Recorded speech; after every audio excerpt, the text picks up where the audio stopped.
Hello mga kakuryente, magandang araw sa inyo. Maaga tayong gumising ngayon, kasi maaga yung pasok natin ngayon. 7 ng umaga pala yung pasok namin dito sa New Zealand, at ang gagawin natin ngayon, magkakabit tayo ng industrial fan o exhaust fan, kasi malaki ang tulong nito para sa mga pang-industriyang exhaust fan at mga sistema ng bentilasyon ay nakakatulong na mapanatili ang pinakamainam na antas ng temperatura at halumigmig, na lumilikha ng komportable at malusog na kapaligiran para sa mga baka.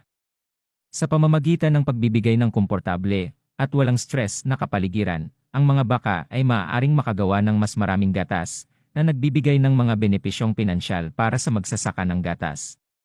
At hindi lang sa hayop nakatutulong kundi pati rin sa atin na mga tao nakakatulong ang mga exhaust fan na mabilis na maalis ang usok at amoy na ginagawang mas makahinga ang iyong panloob na hangin.